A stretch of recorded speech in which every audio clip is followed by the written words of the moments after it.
अच्छा देखो बेटा, ये पेपर है मई जून 2025, ठीक है। 2 वेरिएंट।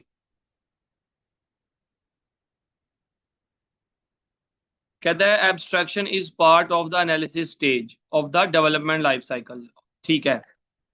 एब्स्ट्रैक्शन का क्या मतलब है? तो एक दफा मैं जल्दी से ना आप लोगों को ये चीज रिवाइज करा दूं कि एनालिसिस जो पीडीएलसी या प्रोग्राम डेवलपमेंट लाइफ साइकिल, उसकी फर्स्ट स्टेज होती है एनालिसिस, ठीक है। और एनालिसिस के दौरान हम लोग एब्स्ट्रैक्शन करते हैं और क्या क्या करते हैं, डीकॉम्पोजिशन करते हैं। उसके अलावा we decide about requirement specification. Requirement specification ये भी काम हम लोग करते हैं ड्यूरिंग एनालिसिस, ठीक है। तो अब वो कह रहा है एब्स्ट्रैक्शन जब होती है तो उस प्रोसेस को, उसकी डेफिनेशन क्या है, वैसे वन लाइनर में उसको बताना है हमने। तो क्या वो testing the solution to the problem है? नहीं। ये वाला, ये वाली डेफिनेशन जो है वो बेसिकली टेस्टिंग की ही डेफिनेशन है। Testing is also a part of PDLC, ठीक है। Writing a program using program code, ये तो होती है कोडिंग। ये भी प्रोग्राम डेवलपमेंट लाइफ साइकिल का, ये प्रोग्राम डेवलपमेंट लाइफ साइकिल का थर्ड पार्ट है, ये सेकंड पार्ट है। सॉरी, सेकंड नहीं है। टेस्टिंग सेकंड पे नहीं होती, टेस्टिंग लास्ट में होती है, फोर्थ नंबर पे। ऑर्डर भी याद रखना जरूरी है क्योंकि ऑर्डर के रिलेटेड भी क्वेश्चन आते हैं। Defining the sub system that make up the problem, ये है डीकॉम्पोजिशन, ठीक है। तो मैं अभी आपको बता के आया था, ये होती है डीकॉम्पोजिशन के। अब आप एक बड़े सॉफ्टवेयर को छोटे सिस्टम्स में तोड़ लेते हो या डिफाइन कर लेते हो, ओके। और and removing details from the problem that are not relevant, this is abstraction. कि जब आप इररेलेवेंट डिटेल्स को अपने प्रॉब्लम से हटा देते हो और सिर्फ रेलिवेंट इंफॉर्मेशन को अपने पास रखते हो, this is what we call abstraction. तो इसका आंसर ये है। आगे सुनो। हम्म। अब कह रहा है कि आपके सामने डिफरेंट प्रोसेसेस हैं, उनको आपने मैच कराना है कंपोनेंट पार्ट से। तो एक दफा मुझे पढ़ना पड़ेगा। A fence measuring 2 metres in height and 20 metres in length needs painting, okay. The area of the fence needs to be calculated, हमने क्या कैलकुलेट करना है? फेंस का area. So that enough paint for the job is purchased, okay. अब उसने कहा क्या है कि ये आपके पास डिस्क्रिप्शंस हैं लेफ्ट साइड पे, राइट साइड पे, और लेफ्ट पे कुछ कंपोनेंट पार्ट हैं, आपने मैच कराने हैं, ओके। तो हमें क्या चीज चाहिए होगी इस प्रॉब्लम को सॉल्व करने के लिए? हमें इस प्रॉब्लम को सॉल्व करने के लिए हाइट और लेंथ चाहिए होगी, जिसको हम लोग इनपुट कर रहे होंगे, ओके। फिर हमें अगर मैं इसकी बात करूं, ये किस चीज से मैच होगा? The amount of paint required is 40 square metre, ठीक है। तो इसका मतलब है 40 स्क्वायर मीटर पेंट है जो हमें चाहिए, वो हमारी आउटपुट हो जाएगी, okay. Colour of the paint, ये तो नेसेसरी है ही नहीं, ठीक है। This is not necessary. हाँ। तो फिर द एरिया जो है, जो एरिया निकलेगा वो हमारी प्रोसेसिंग या प्रोसेस कहलाएगा। अच्छा, अब कोई समझदार बच्चा बताएगा कि कलर ऑफ द पेंट को किस प्रोग्राम डेवलपमेंट साइकिल के किस कंपोनेंट के दौरान इसको हम लोग साइड पे कर देंगे? अभी हम वैसे वो देख के भी आए हैं।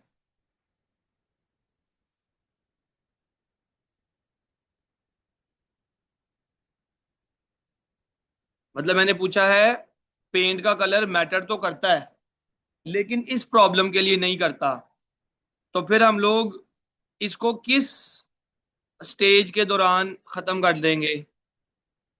वाह जी वाह, ड्यूरिंग एब्स्ट्रैक्शन। हमार ये पेपर हम लोग जो सॉल्व कर रहे हैं बेटा वो ये है, मई जून 2025 2 2। इसकी रिकॉर्डिंग भी हो रही है आज के सेशन की, ठीक है। अब सुनो आगे। कहता है एक जगह पे रेंज चेक लगा हुआ है, ओके। और वो जो रेंज चेक है ना, उसका लोअर बाउंड ये है -100 और अपर बाउंड 0 है। लोअर बाउंड -100 और 0 अपर बाउंड, कम से कम ये बड़ी से बड़ी वैल्यू 0, ओके। इंक्लूसिव है, इंक्लूसिव का मतलब है ये डेटा भी शामिल होगा टेस्ट डेटा में। अब हमने क्या करना है कि नॉर्मल टेस्ट डेटा इसमें क्या होगा, कोई भी लिख दे, लाइक अब मैं लिख देता हूँ -70, ओके। ये नॉर्मल डेटा होगा। अब नॉर्मल डेटा क्या हो सकता है, लेट से 500 लिख देता हूँ, जो अपर बाउंड से भी बहुत ऊपर है। इसके अलावा मैं ये भी लिख सकता था -150, जो लोअर बाउंड से भी बहुत कम है, कोई भी इन दोनों में से। एक्सट्रीम टेस्ट डेटा क्या होगा, एक्सट्रीम टेस्ट डेटा वही तो होता है जो अपर बाउंड और लोअर बाउंड होता है, तो आप 0 या -100 में से कुछ भी लिख सकते थे। बाउंड्री टेस्ट डेटा दो तरह के होते हैं, एक जो रिजेक्ट होता है, एक जो है एक्सेप्ट होता है, ठीक है ना। जो एक्सेप्टेबल बाउंड्री डेटा होगा वो ये होगा -100 और 0 एक्सेप्टेबल बाउंड्री, और जो रिजेक्टेबल बाउंड्री होगा वो अपर बाउंड से एक बड़ा जो कि 1, और लोअर बाउंड से एक छोटा यानी कि -101 होगा।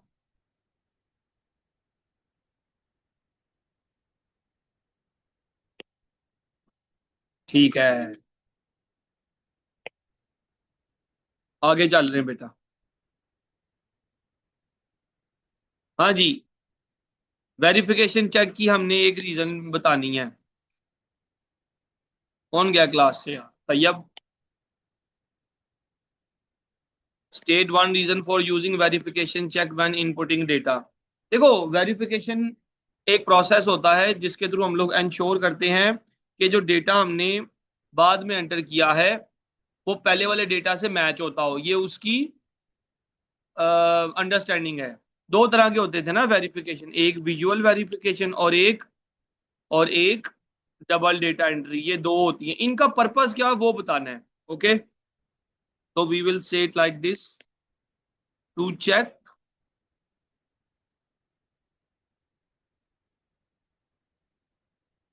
if the value entered has not changed on input। एक आप इसकी ये डेफिनेशन भी लिख सकते हैं, एग्जैक्ट यही डेफिनेशन लिखेंगे तो आपको मार्क्स मिलने हैं। या दूसरी डेफिनेशन जो आप लिख सकते हैं वो आप ये लिख सकते हैं कि to check if the data that has entered is matching its original source। To check if the data that has entered is matching its original source, ये भी लिख सकते हैं, ओके। आगे चल रहा हूं बेटा। हाँ जी, सूडो कोड क्वेश्चन आ गया है, तसल्ली से करना है, ये तेजी से नहीं जाना। कहता है ऐसा सूडो कोड लिखें इस एल्गोरिथम के लिए जो double data entry verification check perform करे using the following criteria, okay. Input 10 numbers and store them in array numbers. मतलब कि एक एरे है बेटा नंबर्स के नाम से, उसके अंदर 10 नंबर एंटर कराने हैं, ठीक है। और क्या करें, input the same 10 numbers again, दोबारा वो नंबर्स इनपुट करवाए जाएं, ठीक है। दोबारा 10 नंबर 1 2 3 4 5 टिल दोबारा 10 नंबर इनपुट हो, okay. Compare it with its corresponding number, let say अगर मतलब पहले नंबर पे 28 एंटर किया, 10 नंबर पहले इनपुट हो रहे हैं, ओके। कुछ भी 10 नंबर हमने इनपुट कर दिए, फिर वही 10 नंबर बारी बारी आपने चेक करना है दोबारा एंटर करके, कि लेट से 21 इधर भी स्टोर है और दोबारा जब नंबर एंटर कराया वो भी 28 है। इधर 56 स्टोर कराया तो इधर भी 56 है। इधर 17 स्टोर कराया, इधर भी 17 होना चाहिए। इधर 29 स्टोर कराया है, और अगर कोई यूजर यहाँ पर 31 स्टोर करा दे तो ये चौथा नंबर जो एरे में एंटर किया था वो फोर्थ नंबर जो के बाद में एंटर हो रहा है उससे मैच नहीं होगा तो फिर क्या होगा वो बताने लगा है। If the numbers match move on to the next character. जिस तरह मैं अभी नेक्स्ट कैरेक्टर पे जाता गया था, पहले तीन नंबर्स मेरे मैच हो गए थे तो मैं आगे आगे चला गया, 1 मैच हो गया, 2 मैच हो गया, 3 मैच हो गया, तो मैं 4 पे चला गया। If the numbers do not match, जैसे फोर्थ नंबर आपस में मैच नहीं हो रहा, मेरा फोर्थ नंबर था 29, दोबारा जब एंटर हुआ तो वो दोबारा जब एंटर हुआ बेटा तो वो हो गया 31। Okay, display both numbers and ask for the number to be reentered. मतलब अगर ये मैच नहीं होते जिस तरह ये नहीं हो रहे,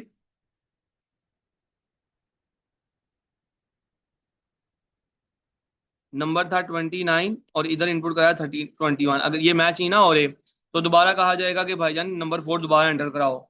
store the re entered number in the corresponding array location and move on to the next number. तो दोबारा उसको को इनपुट कराओ और दोबारा जब वो एक नंबर इनपुट करा देगा फिर आप आगे जाओगे। Okay, when all the numbers have been checked display a message to say the check has been completed. पहले तो मुझे ये बताएं कि आप लोगों को ये प्रॉब्लम समझ आ गई है कि इसमें करने का क्या कहा हुआ है, यस नो करें।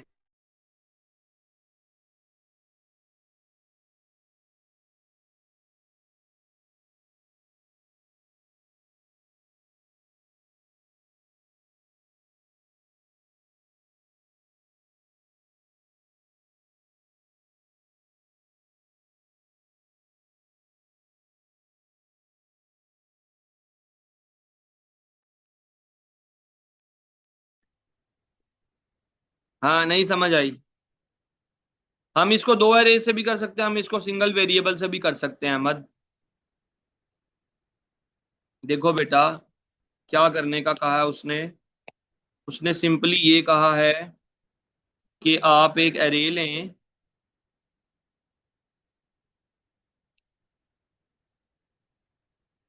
उसके अंदर वो 10 नंबर्स की एरे होने चाहिए। ठीक है, वो नंबर स्टोर करा दो और उन्हीं नंबर्स को दोबारा भी एंटर कराओ, हर नंबर को दोबारा एंटर कराओ। अगर वो नंबर आपस में मैच होते जाते हैं, जैसे 11 और 11 आपस में मैच हो गया तो आगे जाओ, 13 और 13 मैच हो गया तो आगे जाओ, 43 और 43 मैच हो गया तो आगे जाओ। इधर आया 55, इधर लिखा मैंने 60, 55 और 60 मैच नहीं होते तो रुको और यूजर को कहो कि दोबारा नंबर एंटर करे। जब वो दोबारा करेक्ट नंबर एंटर करेगा तब हम लोग नेक्स्ट नेक्स्ट नेक्स्ट एलिमेंट पे जाएंगे। इस तरह ये 10 नंबर्स को हमने चेक करना है। जी बेटा, आप समझ आ गया। अब आप देखिए करना क्या है। इसका सूडो कोड लिखने लगा हूं, ठीक है, मेरे साथ रहना है। अलविना बेटा, ये दो एरेज से भी हो सकता है, ठीक है, और ये विदाउट दो arrays using a single variable and an array भी हो सकता है।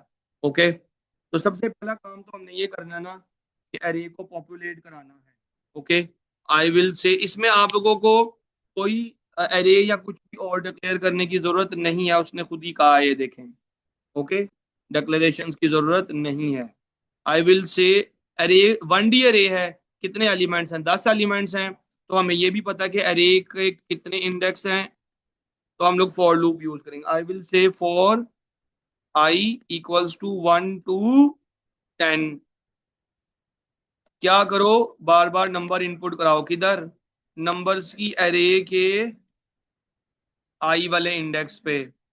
ठीक है, ये तो हो गई अरे की पॉपुलेशन, इससे 10 नंबर इनपुट हो जाएंगे। ओके, फिर क्या होगा, अब मैंने double visual verification, sorry, double data entry करनी है ना, तो फिर मैं क्या करूंगा, मैं एक और लूप ले रहा हूं फॉर, इस बार ले लेते हैं ए, वेरिएबल का नाम तो कुछ भी कर सकते हो ना। For A equals to 1 to 10, बड़े गौर से क्या करो,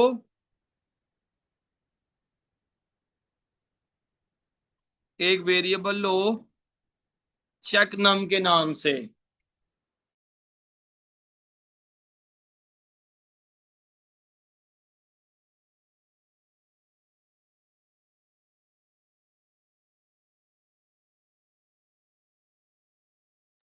अच्छा बेटा सुनो, हमने एक नंबर इनपुट कराया, उसका नाम रख लिया मैंने चेक नम। ओके, ये नंबर वो नंबर है, देखो ना, अ, इस कोड से 10 नंबर एरे के अंदर स्टोर हो गए हैं, ठीक है। और ये जो चेक नम है ना, ये वो वेरिएबल है जिसके अंदर बार बार वैल्यू इनपुट करा के हम लोग चेक कराएंगे कि ये दोनों मैच करते हैं कि नहीं। ओके, देखते जाओ बस। इधर मैं स्टोर करा देता हूँ 56, और इधर कुछ और करेंगे। अच्छा जी,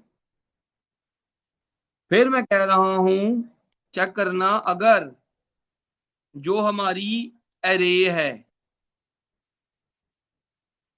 उसके ए वाले एलिमेंट पे वो चीज अगर नहीं पड़ी हुई जो चेक नम के अंदर इनपुट हुई है, तो यूजर को दोबारा कहो, then I will say output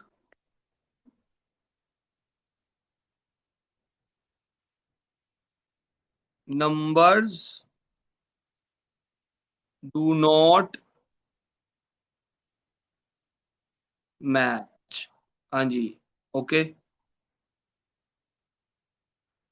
और दोबारा उस यूजर को कहो कि भाई दोबारा नंबर इनपुट करो। किधर? नंबर्स की एरे के उसी ए वाले एलिमेंट पे ही, ठीक है। यहाँ पे मैं अपनी इफ एंड करूंगा, अभी मैं ड्राई रन करूंगा, ज्यादा अच्छे समझ आएगी। And I will say next A, ठीक है। अब आप देखो, लाइन 1, लाइन 2, लाइन 3, इनका मतलब तो सीधा सीधा है 10 नंबर एरे के अंदर एंटर हो गए। फिर for A equals to 1 to 10, सबसे पहले ए के अंदर आ जाएगा जब 1, याद रखो बेटा ए के अंदर 1 है। और चेक नम इनपुट होगा, लेट से चेक नम के अंदर 13 स्टोर करा दिया। चेक होगा क्या 13 13 के इक्वल नहीं होता, 13 13 के तो इक्वल होता है। तो नेक्स्ट ये जो इफ पे कंट्रोल गया ही नहीं, ठीक है, ये ना, ये इन दो स्टेटमेंट्स पे कंट्रोल नहीं गया। स्टेटमेंट नंबर लेट से 5 और 6 पे कंट्रोल नहीं गया, कंट्रोल गया स्टेटमेंट नंबर 8 पे, नेक्स्ट ए पे। नेक्स्ट ए का मतलब है ए के अंदर 1 प्लस करा दो। अब ए की वैल्यू हो गई है, याद रखो 2, ए की वैल्यू हो गई है बेटा 2। जब ए की वैल्यू 2 हो गई तो चेक होगा पहले कि क्या 2 10 से बड़ा है, नहीं है। दोबारा एक नंबर इनपुट होगा, लेट से अब जो नंबर इनपुट हो रहा है वो 14 है। चेक होगा क्या 14 14 के इक्वल नहीं होता, वो तो होता है। फिर से लाइन 5 और 6 पे कंट्रोल नहीं गया, लाइन 8 पे कंट्रोल गया, ए के अंदर आ गया 3। 3 पे भी देखो 15 और 15 आपस में मैच होते हैं। फिर कंट्रोल गया नेक्स्ट ए पे, अब ए की वैल्यू हो गई है 4, बड़े गौर से, अब ए की वैल्यू हो गई है बच्चों 4, ठीक है। अब आप देखें, जब ए 4 हुआ, क्या 4 10 से बड़ा होता है, नहीं। दोबारा एक नंबर इनपुट होगा, अब जो नंबर इनपुट हुआ लेट से वो 28 है। ओके, चेक नम के अंदर आ गया 28। क्या 28 नॉट इक्वल टू 56 होता है? Yes, true. In case of true, screen पे मैसेज लिखा नजर आएगा, numbers do not match. Obviously 56 और 28 मैच नहीं होते। और दोबारा से नंबर्स के एलिमेंट पे वो कहेगा दोबारा नंबर इनपुट करो, ठीक है ना। तो यहाँ पर आप दोबारा अपना नंबर इनपुट करोगे, लेट से अब आप इनपुट करा देते हो 28, अब आप करेक्ट नंबर इनपुट करा रहे हो, ठीक है, क्योंकि पता चल गया था नंबर तो एंटर हुआ ही नहीं। फिर कंट्रोल जाएगा लाइन 8 पे, और 8 की वजह से क्या होगा 5 होगा। दोबारा कंट्रोल ऊपर जाएगा ए पे, तो अब चेक होगा कि यहाँ पे जो भी नंबर स्टोर है, लेट्स से 70, अगर वो 70 इक्वल है आगे जाता जाएगा। जब वो इक्वल नहीं होंगे फिर वो दोबारा दोबारा नंबर इनपुट कराने का कहेगा। At the end of the algorithm, at the end of the algorithm बेटा, हमें कहना पड़ेगा कि चेक हैज बीन कंप्लीट। जब ये सब कुछ खत्म हो जाएगा, वी विल से वेरिफिकेशन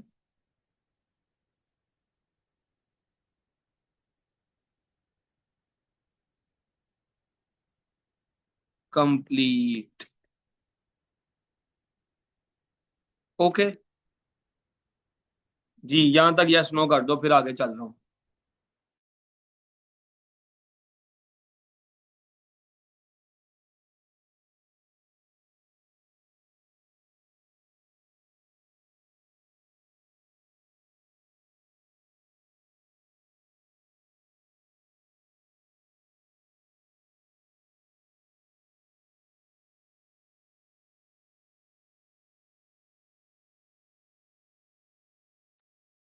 आगे सुनो।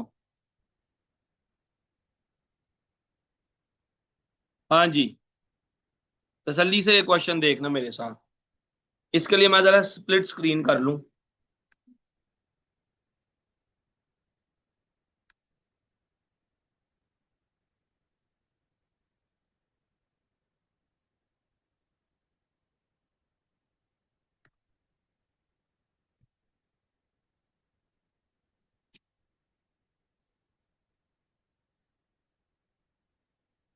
क्वेश्चन राइट साइड पे, सूडो कोड लेफ्ट साइड पे। लेफ्ट साइड पे क्वेश्चन, राइट साइड पे कोड। ओके, क्या क्या रहा है देखो। इट इज सेइंग के एक सूडो कोड है जो लिखा हुआ है 500 नेम्स के लिए। ठीक है, उनकी हाइट्स एंटर होंगी 2D अरे में, मतलब एक 2D अरे होगी, नाम स्टोर हो रहे हैं लोगों के और उनकी हाइट स्टोर हो रही है। ओके, अब आप देखो। ओहो, 1D अरे है यार, 2D अरे नहीं।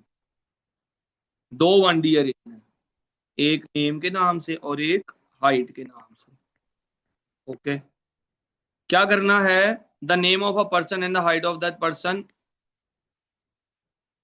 Is the same in index of both. मतलब अली अगर नंबर 1 पे स्टोर है नेम की अरे के अंदर, तो 5.11 ये भी हाइट की अरे के नंबर 1 पे स्टोर है। इसी तरह उमर अगर स्टोर है, हाइट उनकी हाइट हाइट की अरे के सेकंड इंडेक्स पे स्टोर है, तो उमर नेम की अरे के भी सेकंड इंडेक्स पे स्टोर है। इसी तरह मतलब जितने भी इंडेक्सेस है ना, वो कोरेस्पॉन्डिंग इंडेक्सेस है। मतलब 3 पे जिस पर्सन का नाम है, हाइट के अरे में भी 3 पे उसी पर्सन की हाइट है, 4 पे भी ऐसे है, 5 पे भी, टिल अरे साइज। ओके,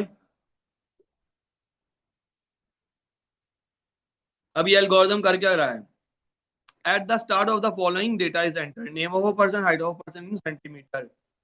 ठीक है, जब एल्गोरिथम स्टार्ट होगा तो नेम और हाइट इनपुट होंगे, the data is stored in the relevant arrays. ठीक है, the height of the people are total, मतलब टोटलिंग हो रही होगी हाइट की, हाइट की टोटलिंग करवानी है। शॉर्टेस्ट पर्सन इज फाउंड, मतलब मिनिमम भी निकालना है। And at the end name of the shortest, shortest person का नाम, उसकी हाइट और एवरेज हाइट ऑफ 500 पीपल, मतलब 500 लोग हैं, मतलब इस एरिया का साइज है 500, 500 लोगों की जो एवरेज हाइट है वो भी आउटपुट हो रही है। अब हमने करना क्या है, हमने ये करना है कि हमने इसके अंदर से एरर ढूंढने हैं। कितने एरर ढूंढने हैं, 5 एरर्स। इजी है, मुश्किल नहीं है, बहुत इजी है। देखो बेटा, सबसे पहले तो जो नेम्स की एरे है, ओके, वो रियल टाइप की नहीं हो सकती, वो स्ट्रिंग टाइप की होगी, पहला एरर। हाँ जी, ठीक है। फिर हाइट की अरे रियल टाइप की होगी, शॉर्टेस्ट, क्योंकि हाइट की अरे में से शॉर्टेस्ट निकलना है, तो वो रियल ही होगा, टोटल भी रियल होगा। काउंटर एक वेरिएबल है जिसको फ्यूचर में किसी कैपेसिटी में यूज किया हुआ है फॉर चलाने के लिए, तो ये भी इंटीजर होगा। इंडेक्स को भी इंटीजर किया हुआ है ताकि हम पोजीशन फाइंड कर सकें नेम की अरे के अंदर, उस पर्सन की जो शॉर्टेस्ट है। अच्छा बेटा, शॉर्टेस्ट को एक बड़ी वैल्यू से इनिशियलाइज करा दिया, बहुत अच्छा किया। इंडेक्स को 0 से करा दिया, ओके। और टोटल को 100 से करा दिया। नहीं, टोटल को हमेशा किससे कराते हैं इनिशियलाइज, अमार बैठा हुआ है, बता सकता है, अमार, अलवीना, वो भी बच्चा बताए। टोटल हो तो उसको हमेशा किससे इनिशियलाइज कराना है, वेरी नाइस, 0 से। 0 से, ठीक है। अच्छा, कौन बच्चा बताएगा टोटल के अलावा और कौन कौन से वेरिएबल होते हैं जिन्हें हम हमेशा 0 से पहले इनिशियलाइज कराते हैं, जल्दी बता दो यार। Very good. अगर मैक्सिमम निकालना हो तो उसको भी एक बहुत छोटी वैल्यू, जो कि मोस्ट केसेस में जीरो ही होती है। उसके अलावा किसी चीज को काउंट करना हो तो काउंट को भी हमेशा जीरो से, ठीक है, टोटल को भी, और एवरेज को भी करा दिया करो। गुड। तो एक गलती तो ये है ना कि टोटल को उन्होंने एल्गोरिदम में जीरो से इनिशियलाइज नहीं कराया हुआ। ठीक है, सही मामला ये होगा, टोटल को जीरो से करा दो। ओके। अच्छा जी, अब वो कह रहा है 4 काउंटर इक्वल टू 1 to 500। बिल्कुल ठीक चला है, 500 तक ये लूप चलेगी, 500 टाइम से लूप चलेगी। इनपुट होगा नेम्स की अरे के इंडेक्स पे, नहीं, इंडेक्स की वैल्यू है जीरो, और हमारी एरे इस काउंटर के वेरिएबल के थ्रू चल रही है। जिस तरह इनपुट हाइट्स की एरे के काउंटर वाले एलिमेंट पे हो रहा है, मतलब हाइट की एरे के वन वाले एलिमेंट पे इनपुट होगा, इसी तरह नेम्स की एरे की भी वन वाले एलिमेंट पे इनपुट होना चाहिए कुछ, और वन किधर स्टोर है, वो बेसिकली ये काउंटर होना चाहिए इंडेक्स की बजाय। देखो ना, काउंटर ही वो वेरिएबल है ना जिसकी वैल्यू पहले वन होगी। देखो नेक्स्ट काउंटर लिखा हुआ ना, पहले इसकी वैल्यू वन आएगी, टू आएगी, थ्री आएगी, फोर आएगी, टिल 500। इसीलिए हम लोग इस नेम की अरे के अंदर काउंटर का वेरिएबल यूज करेंगे। और फिर टोटलिंग हो रही है, total equal to total plus counter सब हाइट। मैं चाहूंगा आप में से कोई बच्चा बताए कि इस लाइन में क्या गलती है। Total is equal to counter plus height में क्या गलती है, बता सकते हैं आप लोग? आसान है, बहुत मरतबा टोटलिंग कराई हुई है।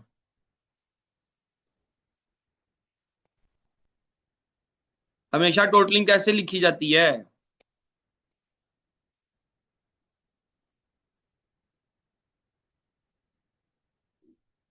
हमेशा यूं लिखी जाती है, total equals to total plus जो भी नंबर आपने टोटल कराना है। ठीक है, तो यहाँ पर टोटल आना है। आया था आंसर? किसी का है? ओ नाइस यार, मार। ठीक है, अब चेक होगा, अगर हाइट के एरे के अंदर जो वैल्यू पड़ी है वो शॉर्टेस्ट से भी कम है, तो हाइट की एरे की उस वैल्यू को शॉर्टेस्ट बना दो, और जो भी काउंटर उस टाइम होगा उसको इंडेक्स में स्टोर करा दो, क्योंकि यही वो इंडेक्स है जिससे हम लोग उस पर्सन के नेम को आइडेंटिफाई करेंगे। ओके, आगे देखें। The shortest height is height, नहीं, हाइट का वेरिएबल नहीं, शॉर्टेस्ट तो पड़ा होगा शॉर्टेस्ट के वेरिएबल में, तो यहां पर आपको शॉर्टेस्ट प्रिंट कराना है, और उस पर्सन का नेम इंडेक्स में गया होगा, ये भी ठीक है, टोटल डिवाइड बाय 500, ये भी ठीक है। पहला एरर मिला था ये स्ट्रिंग लगाना है यहाँ पे, दूसरा एरर मिला था ये, ठीक है, तीसरा एरर मिला था यहाँ पे काउंटर होना चाहिए, चौथा एरर टोटल, फिफ्थ एरर यहाँ पर शॉर्टेस्ट होना चाहिए। ओके जी, आगे चल रहा हूँ, स्क्रीनशॉट बनाना है तो 5 सेकंड दे रहा हूँ।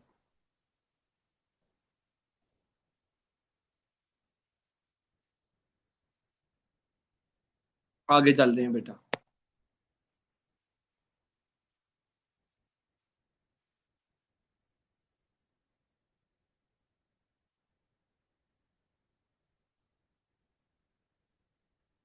अच्छा, explain how you would change the corrected algorithm so that it will also find the height of the tallest person, मतलब मैक्सिमम भी निकालने का कह रहा है। Output the height of the tallest person at the end of the algorithm. ठीक है, अब आपने ना इसको एक्सप्लेन करना है। ओके, आपने इसका सूडो कोड नहीं लिख के दे देना, ठीक है ना? तो देखो मैं किस तरह लिख रहा हूँ इसका answer.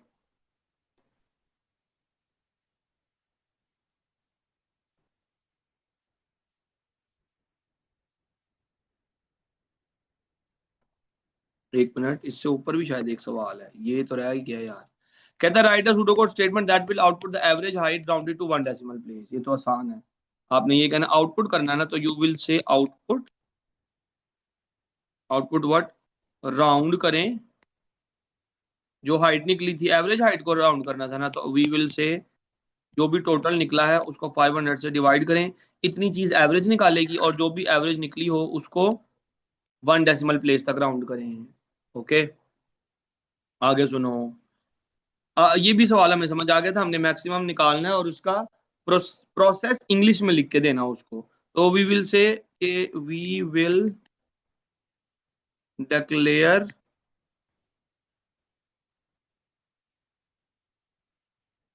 a variable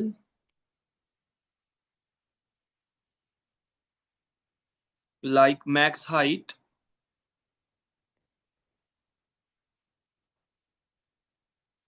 okay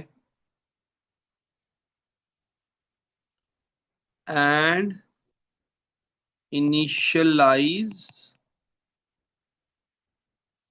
that variable to 0, है ना। हमेशा मैक्सिमम निकालने के लिए जो वेरिएबल यूज होता है उसको 0 से करते हैं ना, अभी आप लोग मुझे ऊपर बता के भी आए थे। अच्छा, फिर वी विल से के then we will use another if statement, ठीक है,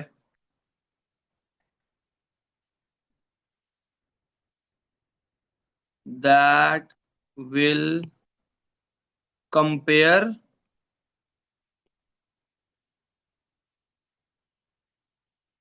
heights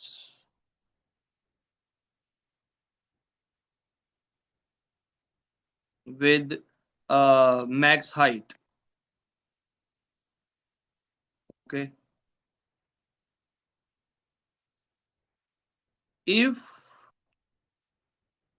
input of the height is larger than max, then store that height into max height and output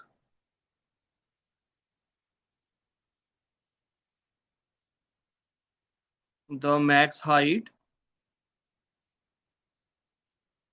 after the loop। बस जी, ओके, आगे चल रहे हैं बेटा। अच्छा, ये सवाल आ गया इसका, ये हमने करना है कल, क्योंकि ये बहुत टाइम लगा देगा। छोटा सवाल करेंगे ताकि हम लोग उसको सॉल्व कर सकें, ये भी थोड़ा सा टाइम लगा देगा, इसलिए हम थोड़ा सा छोटा सवाल करेंगे।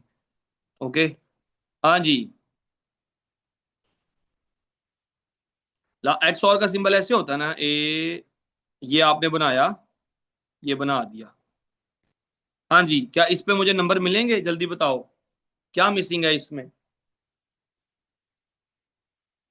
यही वाला पेपर मेरा एक स्टूडेंट दे के आया था, वो 2 मार्क्स से ए रह गया उसका, और वो इसी सवाल में बेचारे के फजूल में नंबर कटे थे। गुड बेटा, वेरी गुड अलवीना। और किसने बताया है।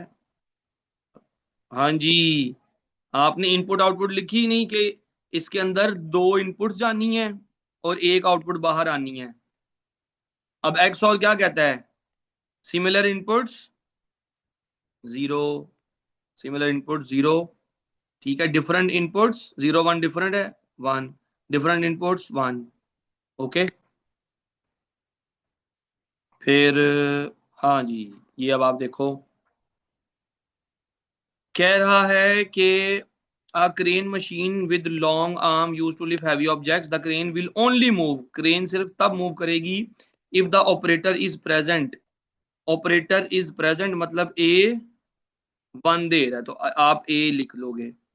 ईदर द इग्निशन की इज प्रेजेंट, ईदर का मतलब होता है या, मतलब और, ईदर द इग्निशन की प्रेजेंट, इग्निशन की प्रेजेंट होने का मतलब बी 0 है,